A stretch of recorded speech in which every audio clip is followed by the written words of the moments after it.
Hello, everyone. So this week we have my coach Matt Strong on the podcast, and then the usual boys as well. So the plan is just sort of run through some questions we've got. That's the usual plan. So Matt, if you give everybody a little bit of an introduction to yourself, and then I guess we can just sort of dive into things. Yeah, well, thanks for having me on first and foremost. So I'm Matt Strong. I am one of the original 4 of Physique Collective, now down to 3 as Christian has left. Unfortunately, there's no bad blood. I can't give you guys any bad stories. It's all very amicable, but one of 3 now. I'm an online coach, former corporate wanker, no longer, still a wanker, but no corporate. And yeah, online coach, full-time for about 15 months now. We've been working together for quite a while now, Luke. 65 weeks, I think it is this week. 65 weeks, so yeah, fair while. And I've just got another business coming out very shortly, which I haven't actually spoke about anywhere else, which is, it's a bit of a niche business. It's called Acne Antidote, and it's an anti-acne business for physique athletes. So yeah, got a few irons in the fire. Yeah, but I mean, guys, like I said to you before we got on, I'm happy to talk about anything. I've got a lot of passions in terms of mindset, obviously training, stuff like that. So interested to have a chat. That's definitely going to help a lot of people with the acne side of things, because I know it can be sort of very puzzling as to like, why is all of this Jack's there? Yeah, why is all of this going on, and how can we resolve it? So hopefully that takes off well. One of the questions I popped down was just like, how did you get into like the mindset side of physique coaching? Like, why did that interest you, as opposed to just here's your meal plan, here's your training, crack on? So it's kind of like a long-winded answer, really. So for people that don't know, I've had a lot of it's going to sound like a bit of a sob story, but I've had a lot of illness in my family. So my dad has been very ill from a young age. When I was about 7, he had a brain tumor, which was obviously pretty impactful of our lives. My little brother has special needs. Well, he has special needs. He has special needs. And then also when I was 20, my dad had another issue. We had a spinal stroke. So I've always been kind of like thrust into very much a caring position from a young age, and kind of you grow up pretty quickly in those situations. And that's not meant as a sob story at all. That's just literally what happened. And I'm one of the 4. I'm the eldest. So you're kind of thrown into the mix, where you've kind of got to sink or swim to some degree. That's kind of one side of it. I worked in professional sport from quite a young age. I was a strength and conditioning coach. So I was working when I was at 19, 20, 21. That was my full-time job. When I was working in professional sport, again, you're surrounded by people who have, well, I mean, think of it as a 20-year-old bloke working with, at one point I was working with Leeds United. These footballers were earning astronomical money for what you can even consider, and you've got to tell them what to do. So you've kind of got to grow up pretty quickly. And then I got thrust into the corporate world. The reason I got into that was because my dad got sick, so I kind of got put into the corporate world, and I got into management quite young. So it's always kind of been sink or swim situations in my life where you've ended up having to deal with it. But also it's also, as I mentioned in the seminar, Luke, that's like a similar question. I've always found it quite easy to kind of look at situations logically. I don't mean that in like a humble brag or anything like that. It's just, my sister calls me the robot, because I can look at a situation and go, take a bit of emotion out of it and try and deal with it. That's not to say I don't get pissed off. If you see me driving, I definitely get like a fucking dickhead, like flash rage. But I've always found it quite difficult, like quite easy to deal with situations in a way. And the more I got into coaching, the more I got into speaking to people. I was leading teams when I was in sales. I realized I could actually help quite a lot of people just from like my mindset and just talking through situations with people. And the more I've kind of spoken, the more I've realized actually this is something that not everyone does naturally, but if I talk to people, they can actually get loads better. And it's something I mention a lot on Instagram, a lot on when I do talks. The training side of things, all that sort of stuff, is a massive passion of mine. I did a master's in sports science. This is like, I believe in education to the utmost degree. But if your mindset isn't locked in, then nothing's going anywhere. And I realized the more I spoke to people, the more I could help and the more I can get them towards their goals. And it's just like I guess a continuation of that. Wow. Yeah. Sorry for the monologue, boys. No, it's all good. I was just checking that the dogs weren't going mental, but they seem to be okay. They seem to be okay, so that's all good. What I was going to say, so when you were working with the footballers, and obviously, like, I assume they were a little bit older than you, as you say, earning a load of money. How did that sort of make you feel to be in that environment with people around you that are like sort of more experienced, older, and that sort of thing? How did you deal with that? I've got like a little voice in my head a lot of the time, and like a situation when someone says you can't do that. Yeah, the voice in my head goes "fuck you," and like I don't mean that in like a David Goggins type way, but I mean just like when someone says, "Oh, I don't think I can do that," I go, "I fucking can," because like I said, the only situation you've got to do it is sink or swim. And do you think that's kind of like from your childhood, kind of almost like trying to prove yourself, or probably an aspect of that, yeah, for sure. And I would imagine if I was to unpick my psychology a little bit, I think it's because I always kind of you have to do things for yourself from a young age. If I was going to unpick that, but I also think there's an element where I went for a period of time when I was younger being very scared of situations, and it kind of hit me from quite a young age. And this is one of the reasons I kind of got over my public speaking fear, which I'll touch on at some point, was if I don't do things that I'm a little bit scared of, that fear is going to run me for the rest of my life. And if I don't turn around to face it, then I'm kind of, I'm never going to live the life I want. And that's kind of a tricky one. So sorry, Dan, you're not on mute, mate. Oh, has he got it? But yeah, I completely get what you mean, because it's like you say no to this one thing that scares you a little bit, and then next time it's only going to be a bit more, like it's going to be a bit worse. Well, that's how I speak to a lot of people like this. That's how agoraphobia starts. Is people, they've got their sphere of influence, their comfort circle, and they always, if you let that shrink, your life gets smaller. But the more you push it, the more life gets bigger. And that was the same when I was like coaching. I was like, some of these situations, they're quite scary. But if I let that fear stop me doing it, because don't get me wrong, there's times that like you sat there going, but if you go into it and like fake it till you make it, then you kind of your bubble gets bigger. And all of a sudden they don't know you're faking it. All they know is what they can see. So if you go in confident and just go ahead, who's to know? And I'm a big fan of James Clear, if anyone's heard me talk about it. If you act in accordance with that person that you want to be long enough, who knows the difference? Yeah, I remember. Sorry, John, carry on. No. Have you kind of sought out those stress-inducing experiences, like let's say just public speaking, for example? Yeah. So did you throw yourself in the deep end first? Was it a case of I'm going to go talk to like 100 men in the theatre, or was it a case of slowly growing it out and exposing yourself to more and more stress, sort of like what the military do in very stressful situations? You sort of build it up over time, and eventually it sort of gets to a point. I'm a bit of an idiot, because you're talking about like hormetic stresses where you're like a bit more, like I call it boiling the frog. We just like turn the temperature up. Yeah.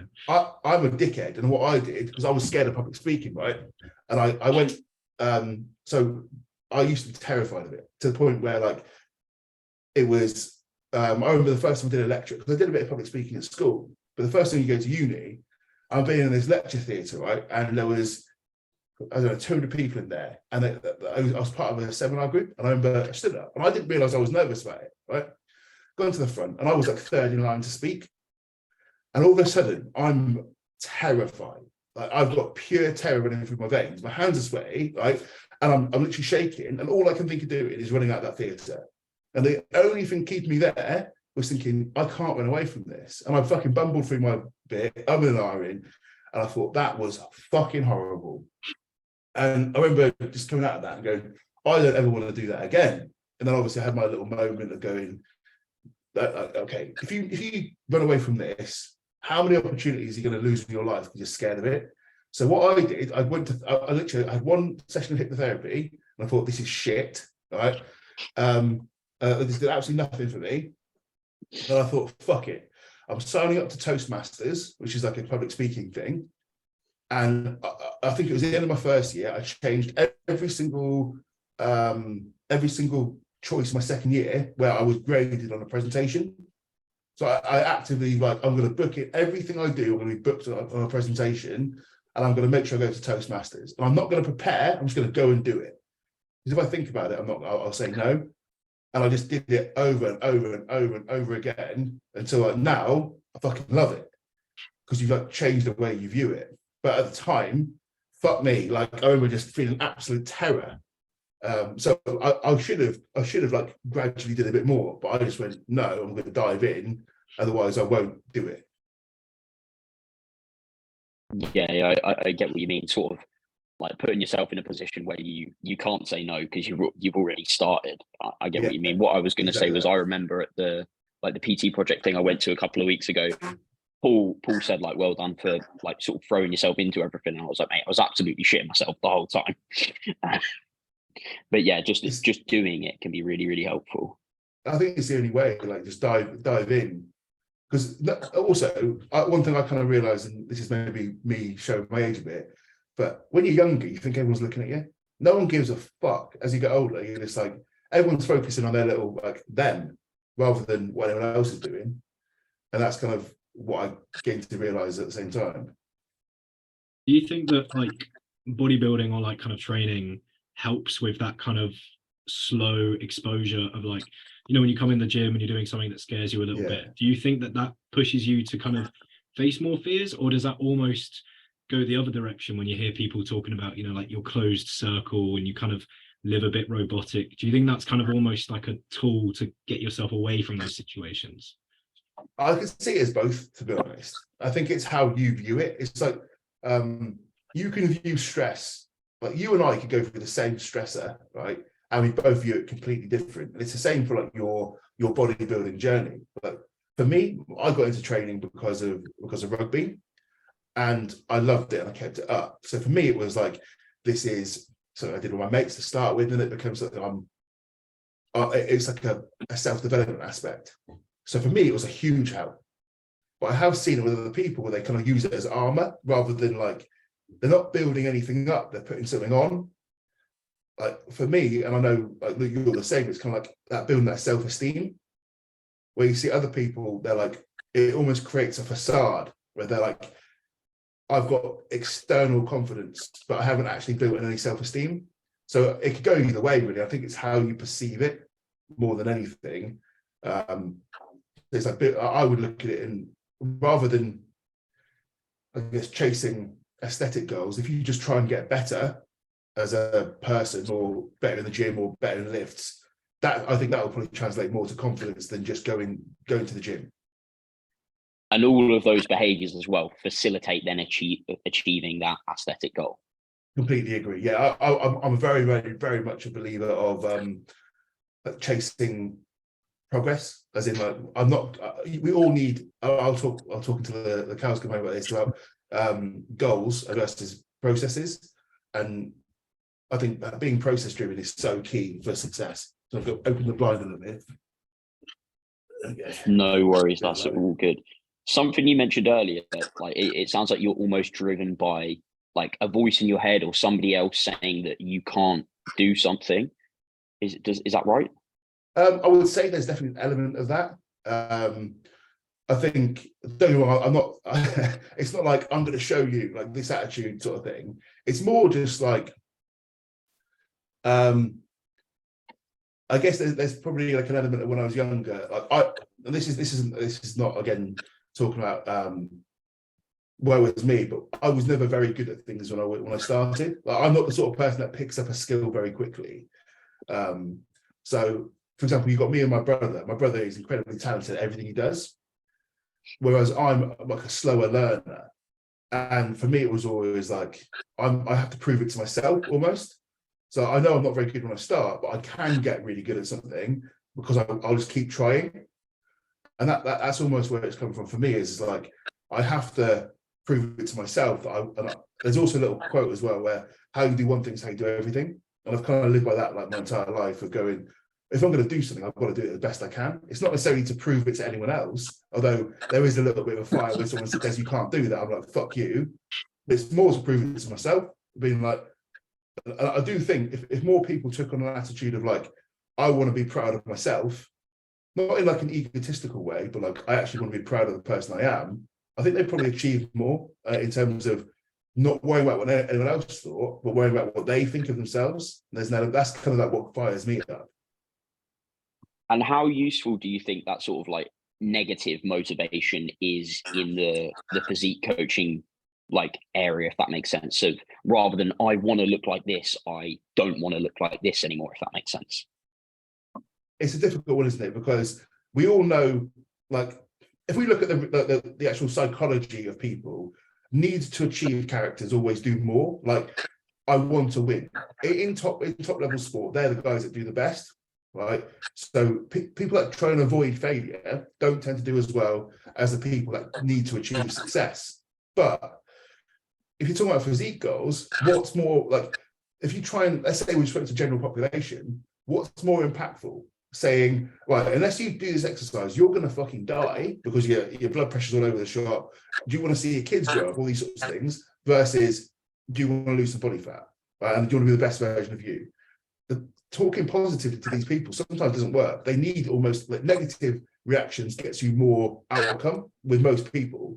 But like at the higher level of like athletes, the need to achieve is way better than the need to avoid failure. So it's kind of like, who are you speaking to?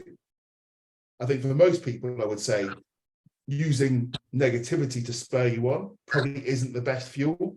It's like, it almost feels like using anger, and that's only going to burn you out. Where if you just try and always trying to be your best, I think that's more likely to get a better result.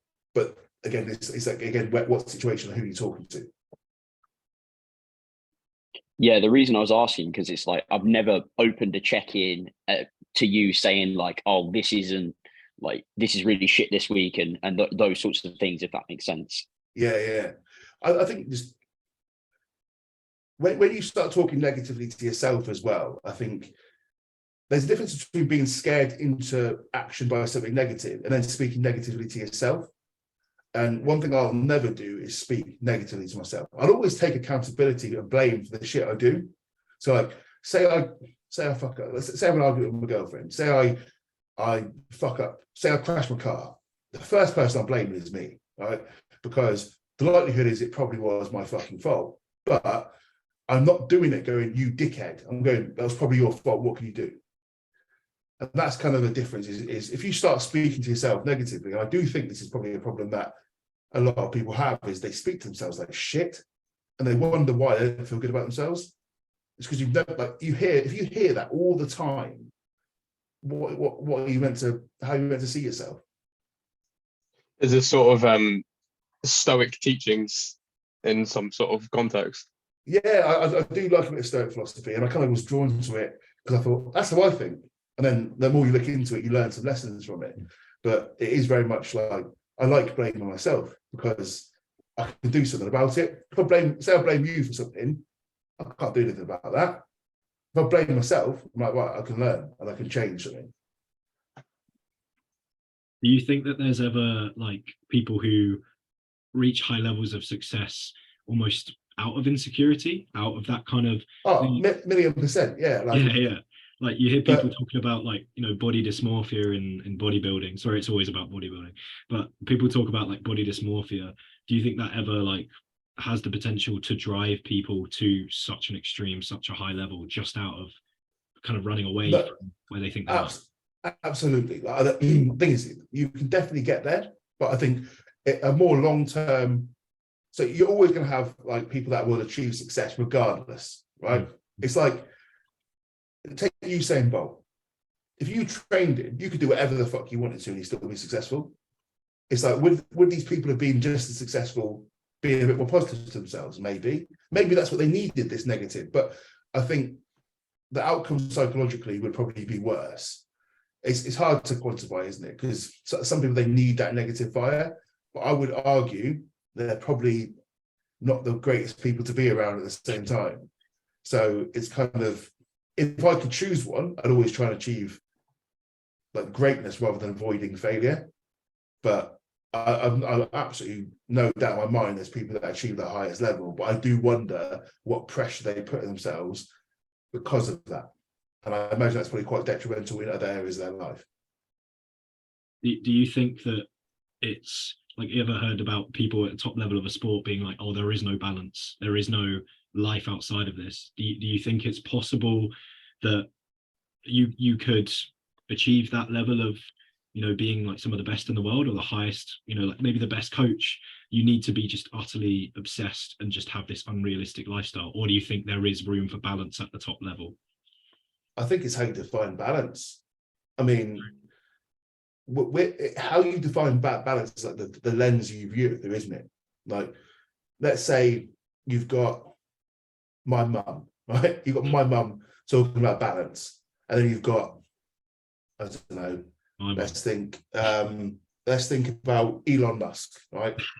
they're looking at balance. They might both have balanced lives as far as they're concerned, but you and I would go, I ain't fucking balanced. And I talk about pillars of your life, right? So I define them as physical, financial, relationships, family, friends, hobbies, right?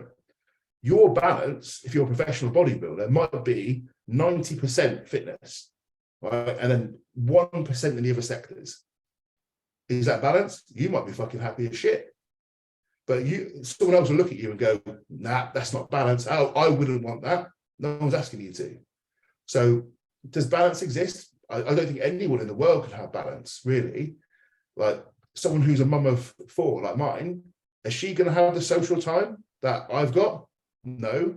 Does she want it? Probably not, right? Because she chose other things. So I think for true balance, like actually all these areas in my life are balanced, I don't think anyone in the world does have that. And they're probably not happy, because they're probably not achieving any one thing, because nothing's actually doing well. So it's a difficult one. I was like, how does someone define balance? And I think balance is a very overrated term. I would look more of, are you happy with it? Like, are you happy with that balance? Yeah, that's an excellent point. I think that's sort of where I was at when we like first started working together, in the sense of I was putting like so much mental energy into bodybuilding, and it was having a negative impact like almost everywhere else, if that makes sense. Yeah, I mean, I see it all the time, man. And that's the scary thing, right? Is we're a victim of what is around us. Everyone's telling us, like, you go on Instagram and there's you'll scroll your feed and there's a million reels of these bodybuilders telling you that you need to be perfect. You need to do everything right. But we have to remember, those guys are looking at it through their lens, right? They're getting paid for bodybuilding, most likely, right? And also, that's all they fucking do. We talk about balance. Their balance is that's what they want to do. Cool, right? And that makes them happy. But it's very disingenuous for them to say that's what you should do as well. Now, if you want to achieve what they're achieving, so like, let's say you've got Chris Bumstead, right? And you want to go out, I want the same results Chris Bumstead's got, but I want to go out partying every weekend. That's not going to work. So there's there's something that's got to give there. But if you're trying to live like Chris Bumstead, but really fucking miserable because you want to go out with a weekend with your mates, well, then that's where you need to go, like, this isn't really matching up for me. And why do I feel like I have to do it? And I guess comparison's a thief of joy, isn't it? We see Instagram, we see what everyone else is doing, and we feel like we have to do the same thing. But you can still, this is the crazy thing that people kind of forget, is you don't have to be perfect to get progress. You can just do enough to make progress, and you're probably going to be happier. That's what we kind of found with you, Luke, wasn't it? Just like actually giving a bit less mental energy to progression and thinking more about, okay, are we doing enough to make progress? And just like, don't sweat the small stuff, because that small stuff is probably going to fucking burn you out.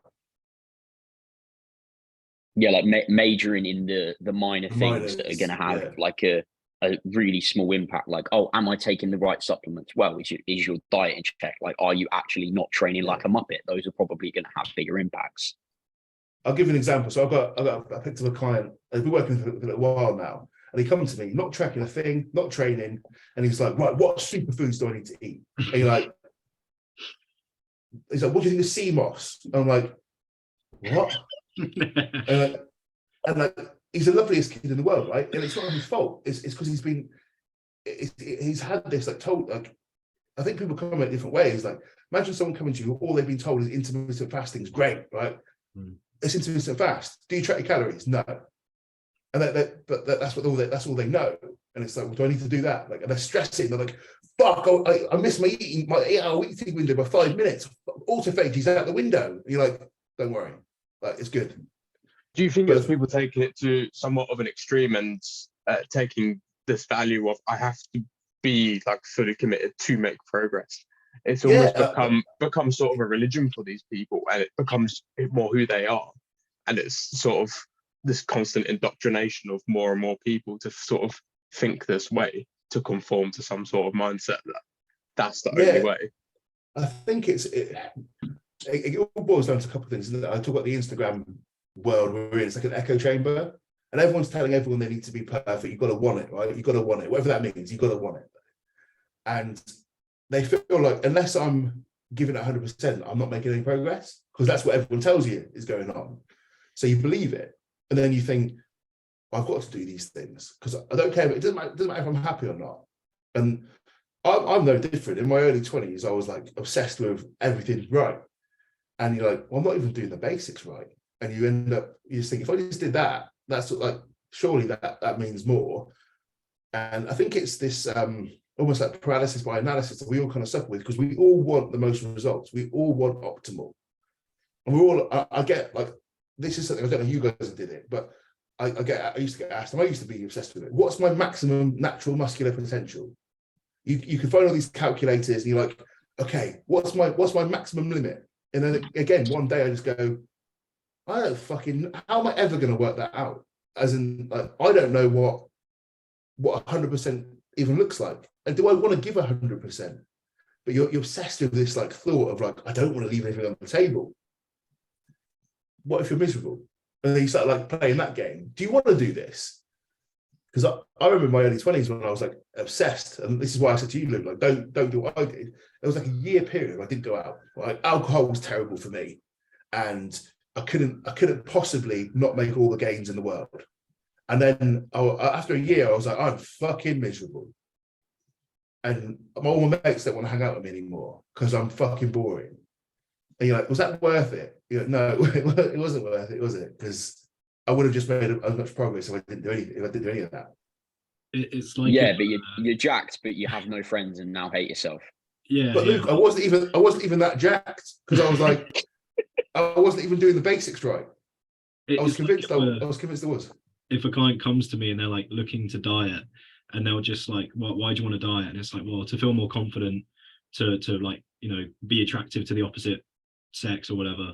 And then they spend all their time, you know, or they're like, oh, should I cut out alcohol? Should I stop going out? And it's like, well, yeah.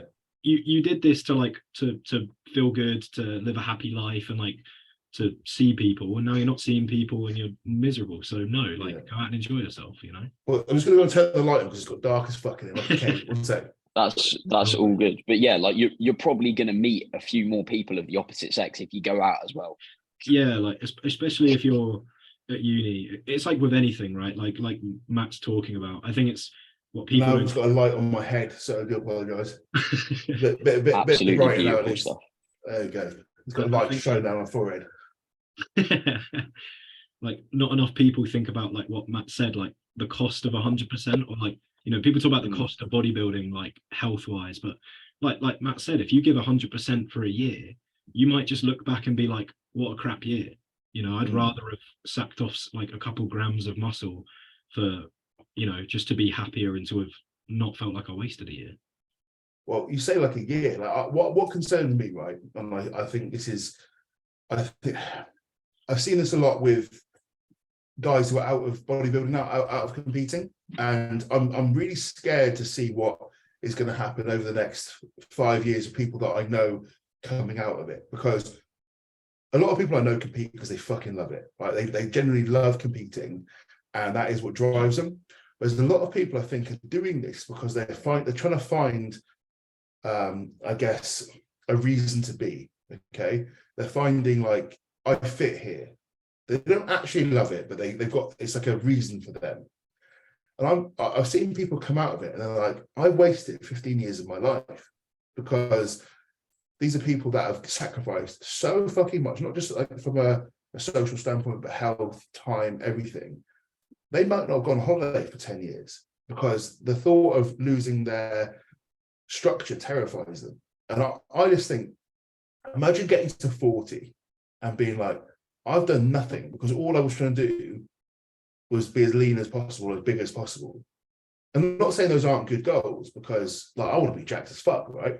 But I also want to live a life. And I've seen it happen with people that I know have left the game, and I'm worried what's going to happen with people that have sacrificed everything to get there now. How are you going to fit in 5 years? Because you probably haven't achieved anything. And like, that's by my metric, obviously. Like, I want to go see the world. I want to go do all these things. But I've seen so much regret of people that have sacrificed everything and achieved nothing really of note, other than I won a few plastic trophies. If that's what genuinely makes you happy, absolutely. But I think a lot of people think it's going to give them happiness. Bodybuilding has exploded loads, and pushing people to compete with like Instagram fitness and all of that stuff, and it starts to go that way. It's almost like those people have sort of like found a fit that's good enough, but it's not quite like a perfect square, if that makes sense, and fitting in.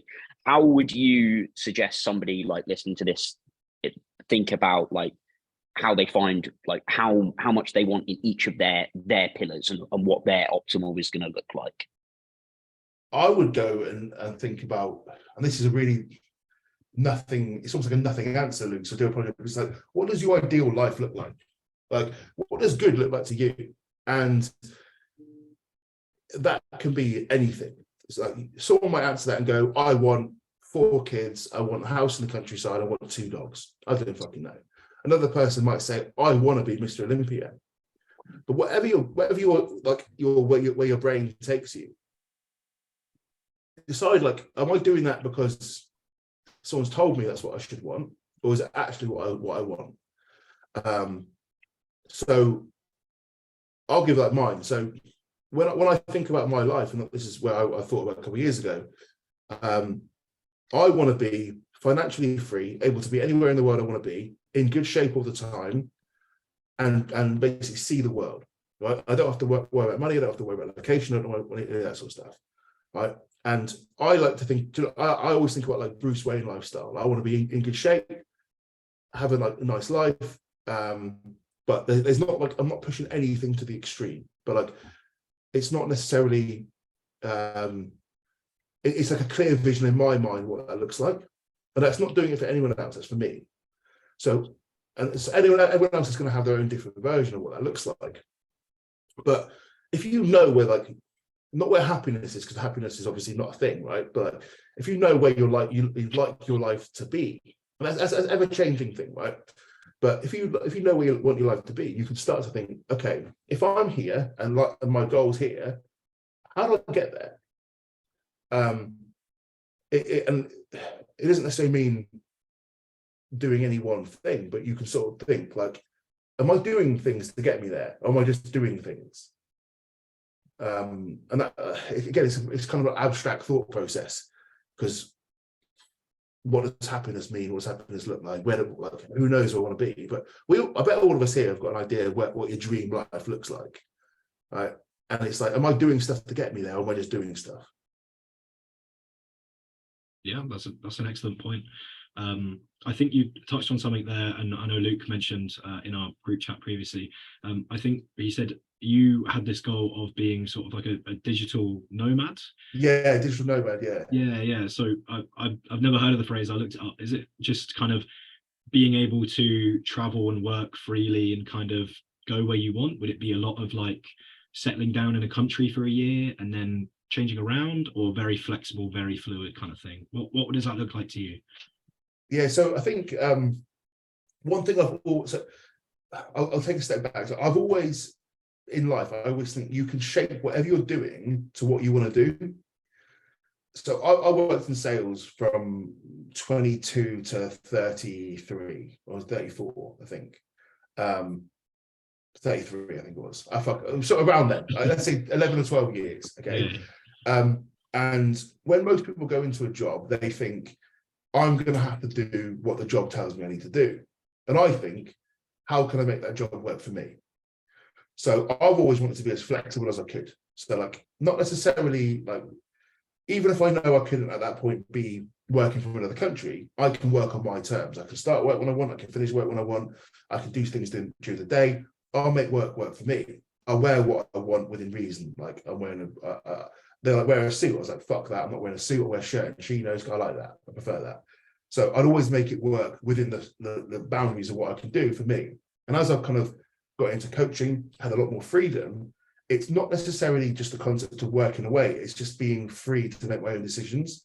And that obviously, if I can do that abroad, I did that for half the year last year. I was working abroad, I was in different countries, working for different countries, didn't have any time off, but I was working somewhere else. And that makes me feel free. I'm working, like today, I'm sat at my desk, tomorrow I could work from a hotel, the next day I could work for a different country. That doesn't really make a difference to me. As long as I have some freedom, I can, within reason, start work when I want, I can finish, and I'm in charge. For other people, that sounds like hell, right? But for me, that's like how I like to live my life. And it gives me enjoyment and purpose. And that's what I mean about like making a life that you want, rather than doing what everyone thinks you should do. And ideally, the digital nomad thing is just working remotely from different countries. So I own my flat, I rent my flat out, sell my car, and just bounce around from country to country for however long until I got bored, until I want to come back. So some people, that sounds like fucking hell. And I might hate it, but I did it for quite a long time last year. But it's more the concept for me of being free. Like, I don't have to report to anyone. I don't have to do anything. And that's why I went into management. So I've always said to my old boss, I'm the worst employee in the world. Like, I'm impossible to manage. Because I'm just like, he'll do this. I'm like, no, because I don't want to do it. And not because I was being like obnoxious, but I'll go, there's no point. I don't want to do that. And he's like, fucking hell, man. I'm like, just let me do my job, and I'll do it. But I'm not a very good person to manage. I'd rather do my own thing. I like the freedom, but at least I know what I'm shit at. That's the thing. This is kind of like one of the questions that I got, but when you're sort of in pursuit of the thing that's going to make you happy, say that you've like sat down, thought about like what your ideal life is going to look like, do you ever worry about like if that's going to upset people around you? That's a really good question. I think, shout out to Keno for that question. That's a really good question. So I think it's kind of different ways of looking at this. Firstly, like, I think, is it going to upset them? I think some people, and I'm lucky, my parents have always kind of let me do whatever I wanted. It's a mixture too. It's a running joke in our family that no one could tell me what to do, because I'll be like, I don't want to do that. The same way that I'm really bad at someone managing me. I'm saying my parents, I'm like, I'm going to do what I want to do regardless, so I'm just going to do it. Like, they try and ground me, I'm like, good one. Like, that's not going to happen. I'll just go out anyway. So like, I'm quite lucky in the sense that my parents always kind of let me do what I want to do. In other families, you might not have that situation where they've got an expectation of what you need to achieve. That's a difficult thing, right? So I can't imagine what it's like to be in that situation. So it might upset them that you don't want to do what they want me to do. But at the end of the day, it's your life. You don't get any points for living it the same way that someone else wants you to live it. Like, if you want to go and live in a shed in the woods and your family wants you to be a doctor, you could be a doctor, but you're probably going to be fucking miserable. You'd be dreaming of that shed, right? So as long as like you're not doing something illegal, like not like, say family you need to be a doctor and you're going, drug dealing is the life for me, boys. Like, that's going to upset them, okay? But I like to think I've got people in my life where whatever decision I make, they just be like, as long as you're happy, Matt. And I've kind of cultivated that. Like, my friends are all very understanding. Like my friends live completely different lives to me. My friends all like married, kids, settled down, standard what I consider like standard life. And they see me and they're like, what the fuck are you doing? But they accept it. They're not like putting their own expectations on me. And that I don't put my expectations on them. We just sit there and go, I'm glad you're happy. So it's a really difficult one to say, like, are you letting people down? Well, ideally don't have people in your life that have got these expectations, like their expectations on you, in the same way that don't put your expectations on someone else how they should live. Is that kind of answer that question? Yeah, I completely get what you mean. We spoke about this like a little bit last week in the sense of like sometimes you do have to be a little bit selfish. Like it is your life at the end of the day. Like you're the one that's gonna either be happy by being a doctor or absolutely hate it.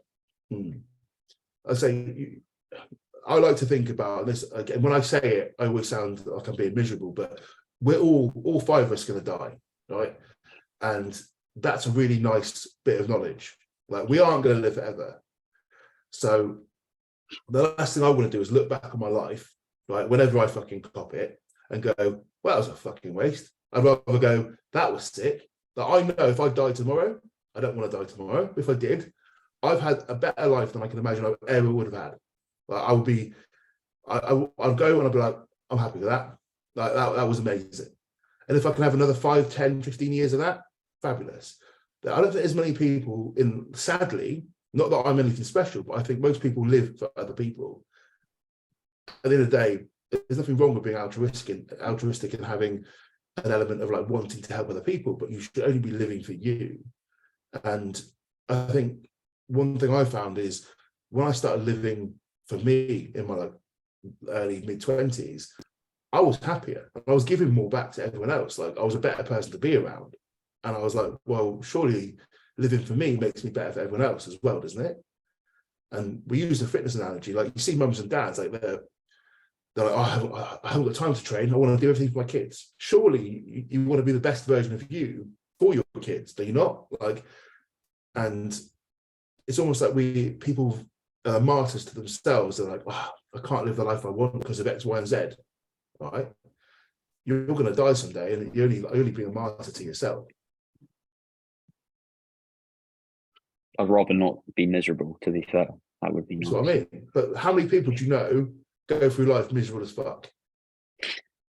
Yeah, I feel like people just kind of get like swept away with things. Like it's something that I've always felt is you go to primary school, you go to secondary school, and then they'll recommend you a sixth form. Normally it's the same school if they have one, and then they'll tell you got to go to uni, mate. And then you go to uni and you just pick a subject from one that you've been doing, and then you go and do a job in it, and then that's your adult life. Like now you're in a job, 9 to 5, mate. That's that. You meet a girl, you settle down, you buy a house, have kids, get married, do all that.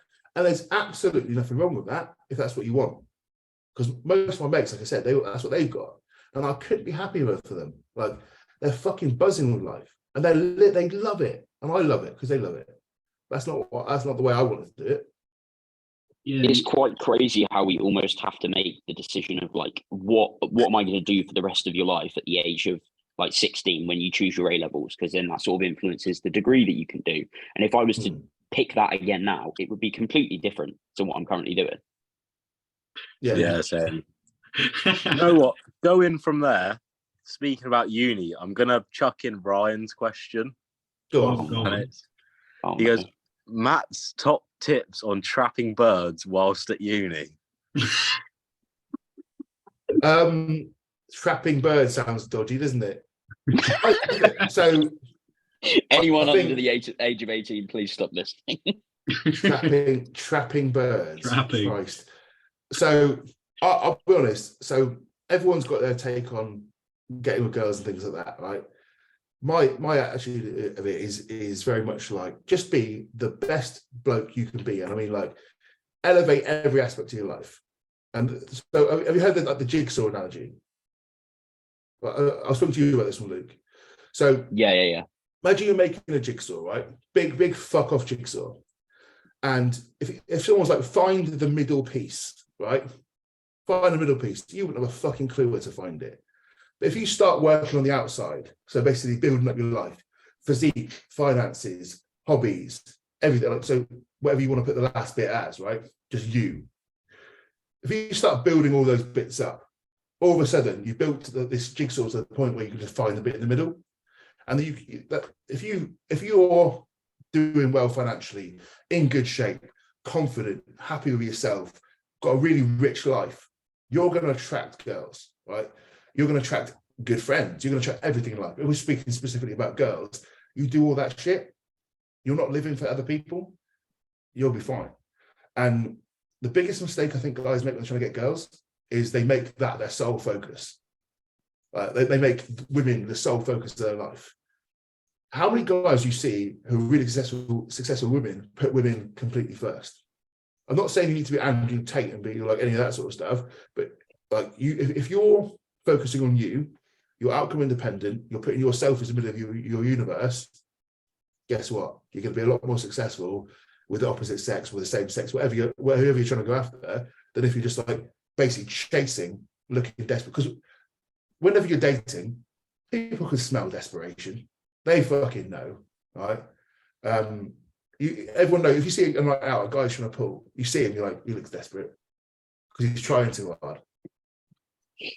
You've literally just explained pretty much like the transformation I went through in my placement year at uni. Like, I was that guy that was just unhappy, like looking for it for validation. Then I went to my placement year, went for a pretty nasty breakup, then overcommitted to the gym side of things with my first coach, and then just kind of just went into like a little hiatus, came out the other side, came back to uni. And because it wasn't like the new physique I had, but it was the confidence I had because of the gym and everything. Being better, in a better spot. I had some money after the placement year, but I was being like financially responsible. Came back to uni. I wasn't going out to pool. I was going out to go and dance with my mates. Like, half the time I wouldn't even drink. And some people do care if you don't drink, but the right people don't care if you don't drink. The girls don't care if you don't drink.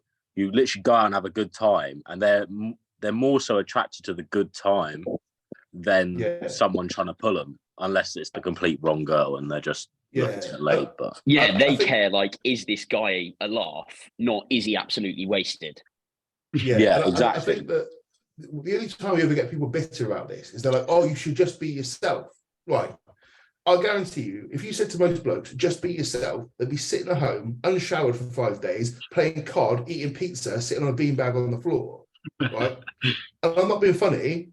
If a girl was doing that, you'd be like, that is disgusting. Yet all of a sudden, blokes go, I should be myself. No, you should be the best version of yourself. And therefore, everything's better. And you should be doing it for them, for you. But you get the fringe benefits, like you said. You're more confident, you've got more money, you've got all these other things, and all of a sudden, guess what? You're more attractive because you're a better person. Funny that, like, well, whoever knew if I work on myself, life gets better. Like, it's one of those things. And I think when you don't care as much, you've got game because you don't care. But yeah, I don't know about trapping birds, but that's how I would go and meet nice ladies. That is some very dodgy terminology from Ryan. Yeah, I did look at that and think, whoa, I don't know if that's a typo or what's gone on. Is there a little case on going or something? But no, Ryan's very happily with someone, so he's all good. That wasn't meant for the pod, mate. That was that was just personal advice. Yeah. That's all good. No, I tell you what, dating's a funny topic. Like, it's I get asked quite a lot by people who are coach and stuff, and I'm like, I'm not gonna pretend to be a Casanova, but I've always been all right. But it's funny how much people, when you chase it, it's fucked. So it's almost like people. If you're asking the question, you're asking the wrong question. Like, you need to focus on. Yeah, focus on you. Yeah, sorry, Dan. It's because people they use it to get their happiness instead of being 100%. Happy and let it be the byproduct. Being like happy, confident in yourself. You don't care if you like go out and don't pool. Like, you'll be fine when you're out happy in yourself, and it'll come to you. It's the same advice I give to girls as well. Like, if you're looking for a guy all the time and you're placing your happiness on their validation, you're going to get probably fucked about, because you're always looking for someone to make you feel good about yourself. If you feel good about yourself, you're confident, you've got like a lot to offer. Guess what? It's probably going to go well for you. Same for guys. Like, don't use that as like a metric. Relationship solved. There you go. Done it. Solved it, mate. Completed it. Yeah. Jack, did you get any questions from Instagram? I didn't. I'm afraid not, guys. I've come questionless. I was just one of your clients put a question in my question box. So traitorous behaviour. No way. Who? Kez. Oh my God, I don't know how to say it. She's let me down. She let me write down. Yeah, what a letdown. She did say she listens to the podcast, so hopefully she's not too embarrassed.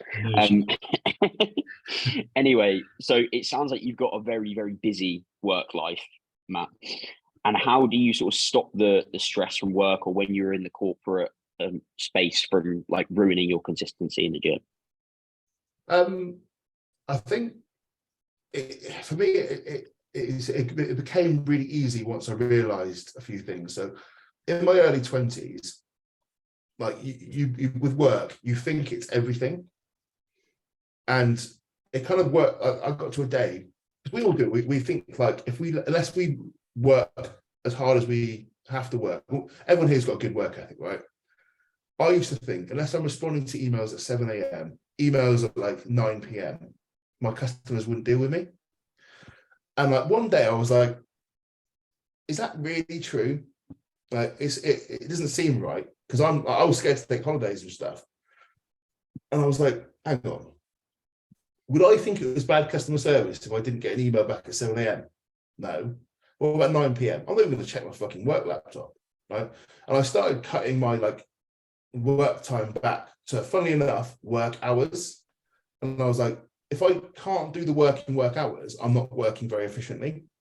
So I was a bit more like diligent with myself, and sort of going, I'm good, right? I'm good at my job, but the world's not going to stop if I'm not messaging someone at 5 p.m. At 5:01 p.m. Is the world going to stop? Like, don't get me wrong, sometimes there's deadlines, but I think being honest with ourselves and almost going, yeah, the world isn't going to slow down if I'm not doing my thing.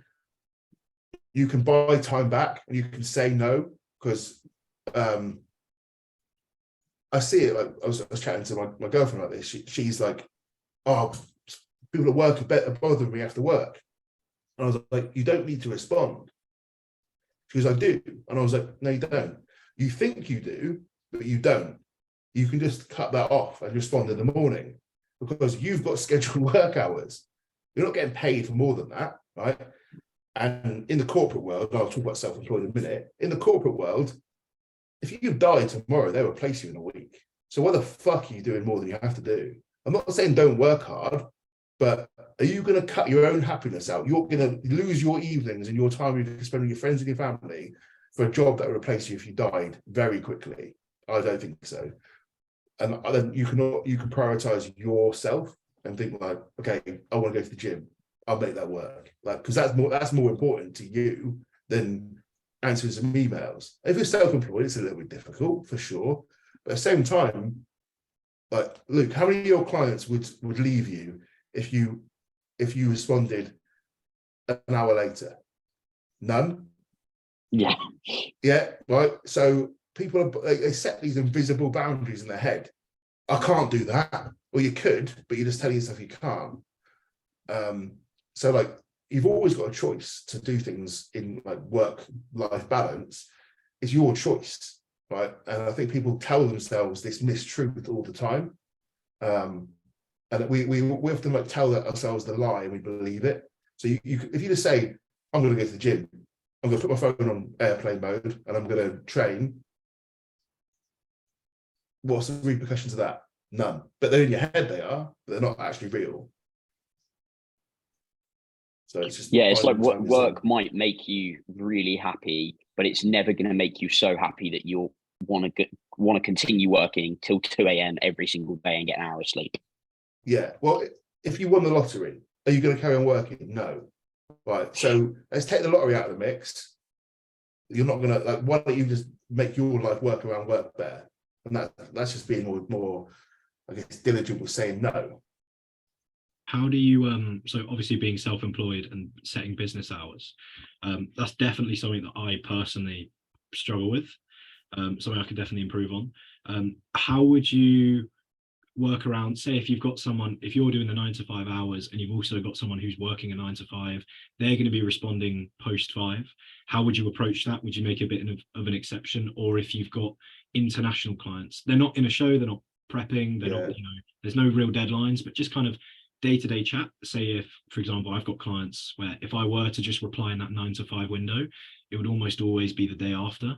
And if it's a conversation that needs multiple messages, which is fairly common, then that might take days potentially if we're both, replying when the other is busy. So what would be your approach to that? Just make an exception, or? So with the 9 to 5, I was talking about if you're working like a 9 to 5 job, not like that. That's as in you're not self-employed. So that was someone working a general day-to-day. Obviously, that's unrealistic in coaching. Like I've got 30 clients in Australia. There's a big time difference there. You need to be a bit more flexible. But I still think the rule applies where you do need boundaries, right? And I've got a personal phone. So I've got a personal phone and a work phone. I treat it like a job. I have cut-off times. And obviously there's always going to be exceptions, right? But that's and it all boils down to how you view that. So if you're getting fucking stressed, right, and you're up to 10 o'clock feeling like you have to respond and you can't go to bed without checking every single message on your phone, you're the problem, right? Because that's causing you stress. Or if it's just like a bit of a nice chat with a client back and forward, and you're like, right, cut off time now, I'm going to ignore that last message and I'll answer it in the morning, that all of a sudden looks very workable. And I think it's how you perceive that situation. And a lot of people, I've seen from coaches, is they think if I don't respond, something bad's going to happen. They're not responding because they want to be a good coach. They're looking at, like we talk about success, they're like, I don't want to be a bad coach, right? But you're making your life worse and going to be a worse coach by not setting boundaries. So it's kind of, there is no answer. It's like, how do you view that thing? And I'm not saying my way is the right way, but I know my ways are like, it's got more longevity. And sometimes you have to put the extras in. Like I've got clients competing in America, Australia, and I've got to do things that like I wouldn't want to do, but like as in an ideal world, but I love it because I'm like, well, this is fucking exciting to me. So it doesn't stress me out. But if it was stressing me out, I think I need to reevaluate what I'm doing, because that's a problem now. Something kind of related to that was like definitely stressing me out a bit more a while ago was I was getting into the habit of like just posting stories in batches, because I was thinking like if I was going to post a story about something, I know that I've got unanswered DMs, and what if this person then views this story and thinks like, oh, he's got time to post a story, but he hasn't got time to respond to me. What a dickhead. Yeah. Do you know what I mean? Yeah, but then I think about the same value. Like, are you like, I think, am I checking someone's DMs? Like, that's like going, like say you see it like memes on this, like, oh, he's responded to he's seen my story but not responded to my message. You're like, what world are we living in where we're keeping tabs on people like that? Like, the world's become a bit too accessible. And sometimes it's okay to wait an hour, or wait 2 hours, because all of a sudden we've got text, and you say your phone's always going, right? Say your phone was on your desk and it was pinging all the time. How much work are you getting done? Absolutely none. This is what I mean. So like, there's got to be some level of boundary there, and everyone's level of boundary is going to look a little bit different. But if it's stressing you out, then obviously something needs to change. And that's kind of where, that's my like metric for everything. Is this okay, or is this stressing me out? Yeah, stressing me out, like I need to move it. That kind of leads on to like the last question I got again from Keno, but he was asking like, do you think social media can be harmful to your mental health? And I would say %, like definitely, yeah. But to what extent? Again, I think a lot of it is how you perceive it. So it's also kind of what's your expectation of these things, right? So if you're on social media every day, right, and you're looking at, let's say, you're looking at other people's physiques, other people's lives, and it's causing you to hate what you're doing and hate the life you're living, it's probably not a great thing, right? And there's got, I think, setting yourself some boundaries there, but I don't think that's social media's fault per se. I've got a big thing, so I'm going to go to a tangent here. I've got a really big thing on like about self-care. You know, like self-care has become this like hilarious concept to me. They're like self-care, you know, like you see guys go and buy a new pair of trainers or a car, or girls are like, I'm gonna grab myself a bath and get a glass of wine. You're like, that sort of self-care. Like you're putting your head in the sand, and you see people. I'm gonna take a week off social media. What's that going to do? Come right back. Because you're going to come back to it, and you're going to compare your life to the same fucking people, and you'll feel no better about yourself, right? It's like, identify the problem. So, is social media bad? If I was comparing myself all the time to other people, delete the account. I'm like, I don't want to look at these people. I use social media as purely a work tool. But I talk to some people on there. It's a work tool for me. That's it. And that's how I view it. And because I view it that way, it holds no stress to me. I just go, it's a tool I use to get clients. And that's what it is. And that sounds quite cutthroat, doesn't it? Like, because people almost don't want to say like, but as coaches, it's our main form of marketing, really. And obviously every coach is doing the same thing. And they're like, no, I love Instagram because I'm trying to help people. Yeah, you may do, but it's still a marketing tool. And I think it'd be very, very easy to sit there and compare your life to other people. And how many people do you know do it? They just sit there scrolling and scrolling and scrolling. Like, if that's unfollow the accounts, do that. That's self-care. Cut those things off that are making you feel like shit. But again, it all comes down to that perception of how does this account, how does this interaction make you feel? And is it worth keeping it there? Because I don't want things in my life that are going to make me feel negative and shit about myself. And there's an element of going, well, is this my problem? Is this me the way I view it? Or is it the thing I'm doing? And sometimes it's easy to cut the thing out that you're doing. Yeah, I think social media is like, at the end of the day, for most people, it's going to be fun. Like, it's going to be like keeping up with mates. You know, if you're into fitness, following like C-Bum, for example, seeing what's going on there, stuff like that. But so many people are like you say, comparing themselves. And yeah, you do, in my opinion, you need to compare yourself to people to a degree to see if you want to be a great bodybuilder, are you slacking? Like, you need to know that. You can't be oblivious, but you don't need to like bend over backwards because someone's doing an extra plate on a hack squat and you're going, oh, they're gonna have better quads than me because they're doing X, Y, and Z. I literally use social media to laugh at people's crap range of motion recently. It's been great fun. I love ripping into people. I laugh at people or laugh at memes or something. Our group chat has been absolutely heinous recently. You're confident with yourself. You're in a confident, like you said, you did some work on yourself and you're in a confident position with yourself where you can view it like that. But I think there's a lot of people who are probably a little bit more like they're easily influenced because you're obviously built yourself up, built your self-esteem up, and you've done some work on yourself. That's self-care, right? There's a lot of people that probably like they might view let's say a female influencer account and they're like, oh my gosh, she's so pretty all the time, she's living this dream life, look how shit mine is. But like, you don't know. I went to Budapest at the start of the year, right? And me and the girlfriend were sat at the top of this castle and we're getting a coffee, and there was this couple and they spent like 45 minutes getting photos of each other. And I thought, if you've seen their Instagram, they look like they're having the best time. They were fucking arguing like shit. It's a shit photo, and they were fucking going at each other. And we were pissing ourselves because I was like, on Instagram, they look like they're having the perfect life. But in reality, they're just a bunch of cunts on top of a castle.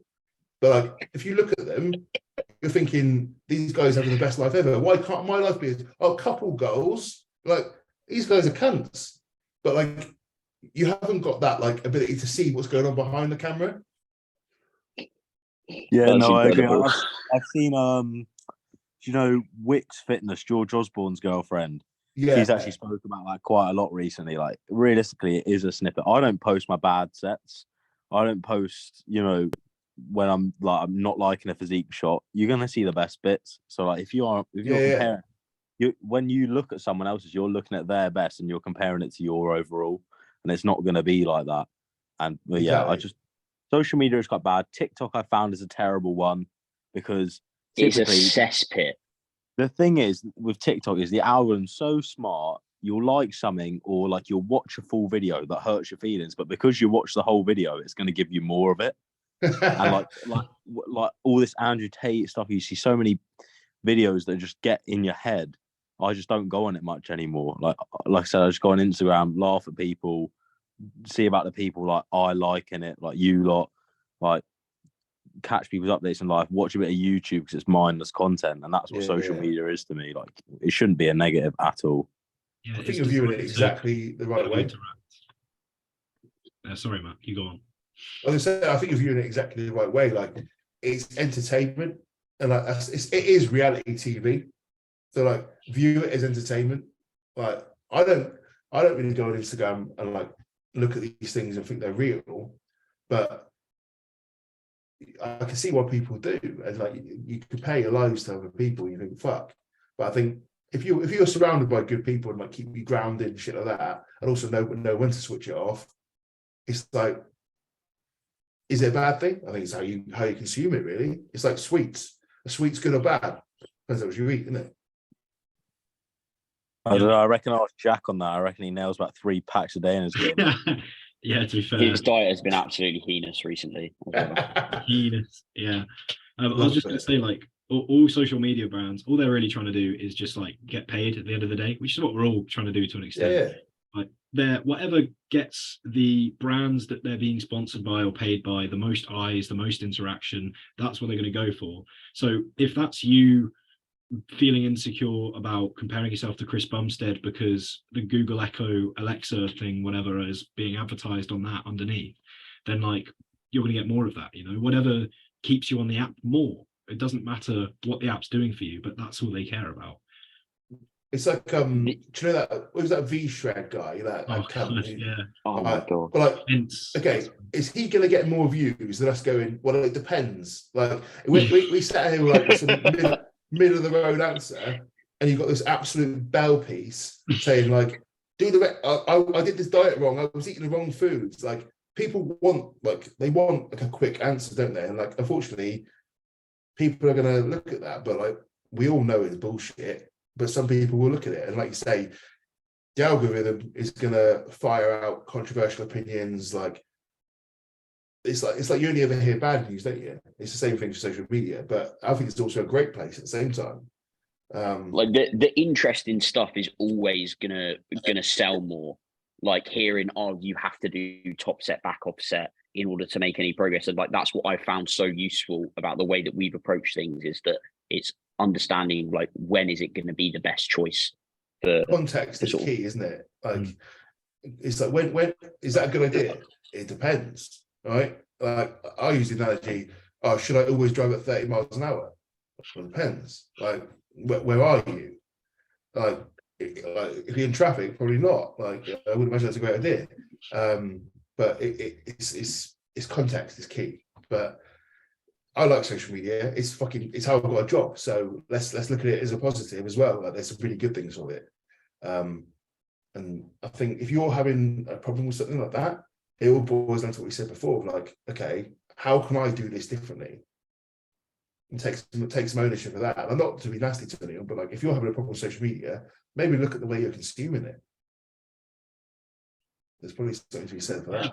I think that's such a good point. I think people are so quick to demonize something, and instead of kind of maybe taking a little bit of ownership or being able to separate themselves from it, like what you said about social media detox, it's such a flawed thought process, because you're really not fixing the problem. Like you're aware there's a problem, fantastic, you're it's bringing you some negativity, but instead of completely detaching from it or changing how you view about it because you're self-aware, you're just postponing it, having a week to kind of I wonder what's going on Instagram, and then you go back on Instagram. Yeah, exactly. Yeah, like it's like totally. without social media, I wouldn't have found the Physique Collective. I wouldn't have become friends with Tom. I wouldn't have become friends with like Jack or John. I might have met Dan because we go to the same gym, but I probably would have thought like, who's this guy training like an absolute weapon at this point? And I would have thought, oh, who's this guy leaving 65 reps in reserve? Yeah, so we wouldn't have been friends. But, social media is a great fucking place. Like again, we all wouldn't have jobs like really without it. And you're like, oh, how good is that? So like, it's very easy to look at the negatives, I think. Yeah, like it's how we use it. We've all used it to create something fantastic, and this podcast, which arguably isn't, but still. I love the name, by the way. I love the name. When I saw it, I could just think of that phrase, regressive underload, and it just makes me laugh. Yeah. Yeah.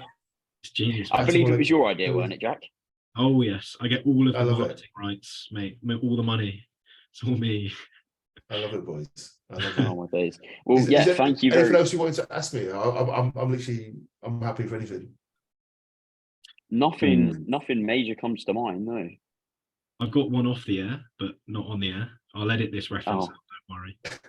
So, you can ask it on the air if you want. Oh, okay. I'm gonna think of a really good question, so give me a second. It's gonna be great. You can ask it on the air.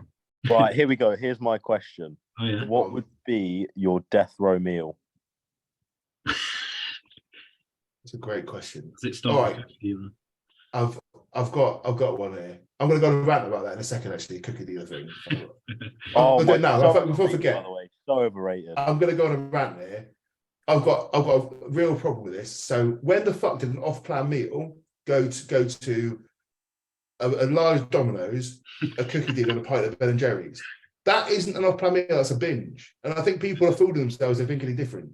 Oh, how top that up? I don't want to top it up because it's off-plan meal. It's a binge. It's like a 5,000 calorie binge. Like people are justifying binge eating behaviours with an off-plan meal. It pisses me off. That's my little rant. No, I agree because people, 100%. you see this like Prodo company and all of this. People are like, oh, protein, it's being promoted by bodybuilders. Yeah, I can have that because my favourite influencer is having that or my favourite bodybuilder is having that.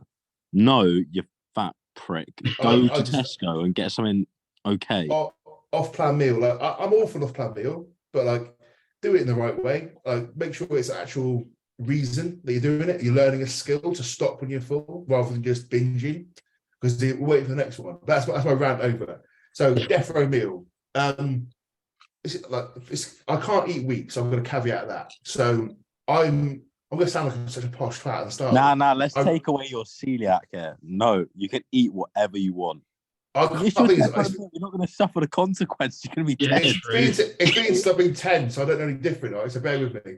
So starters, I'd always go for like a meze platter. So like cured meats, sourdough bread. I'll eat some sourdough bread because I'm dying anyway. Olives, sun-dried tomatoes, some hummus. That is like my good red wine. That is me to a T right there. I'm off to Rome in a couple of weeks as well, so I'll be gorging on that. That's a starter.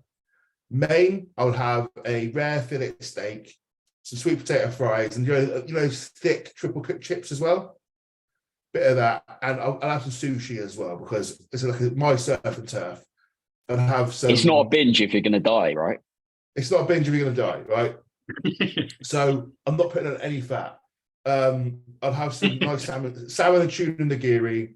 I'll have some California rolls, a bit of sashimi there as well. That'd be perfect. And then dessert. I'm not a massive dessert guy, but I'll probably have something like. I went to Italy a few years ago and I had this.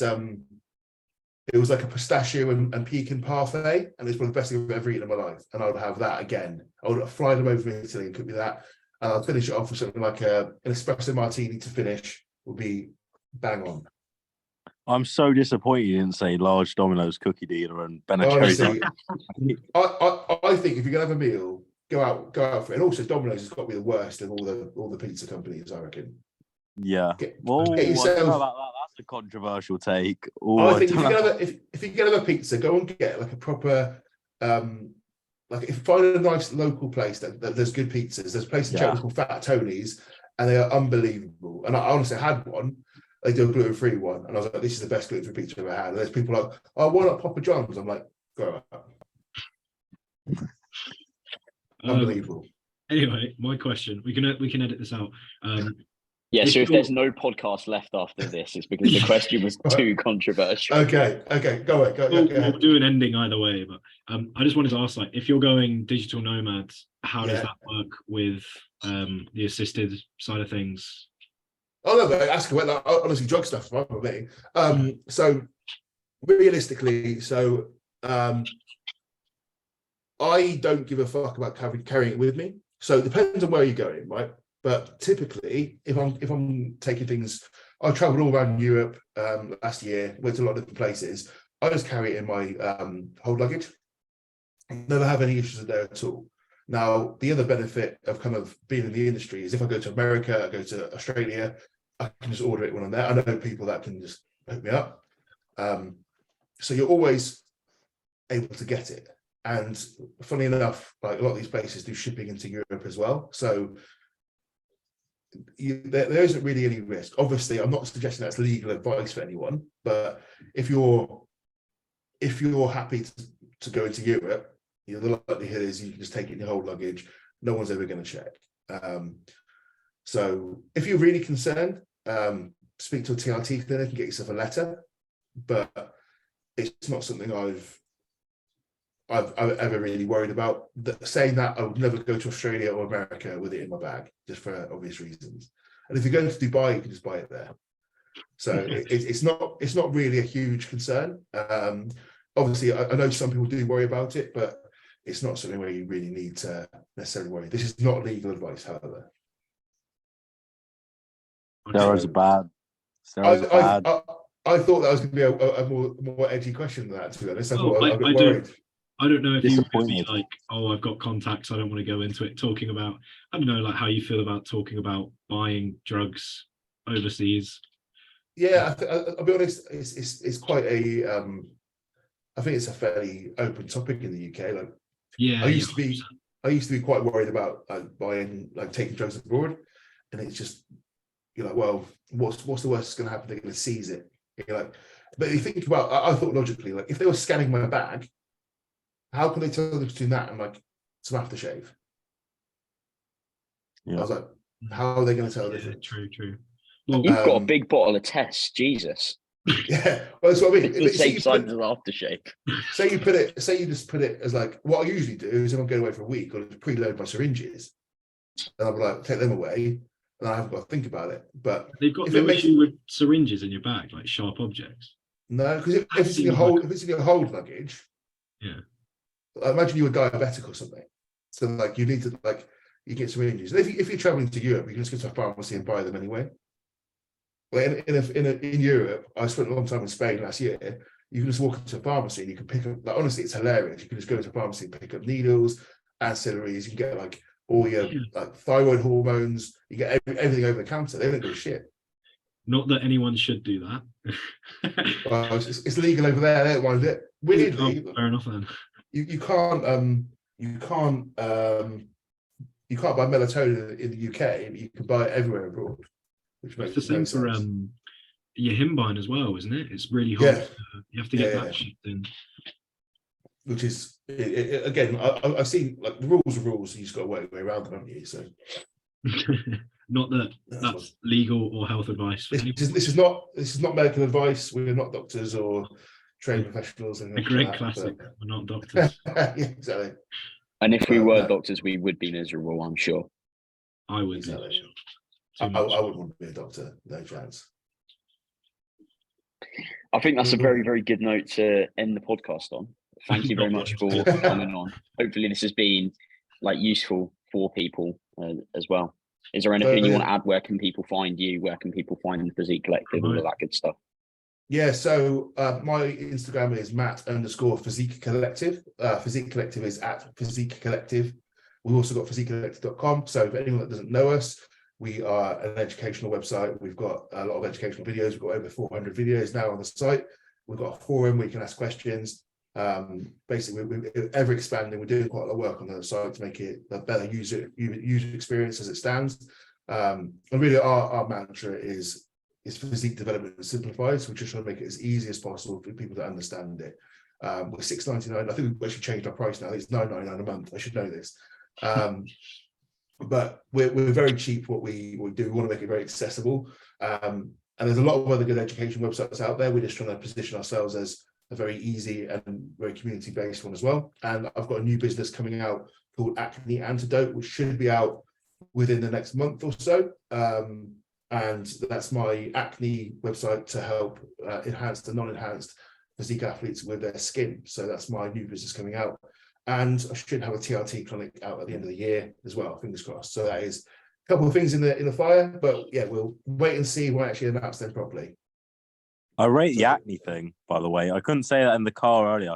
That's so overlooked by so many people that are stepping on stage.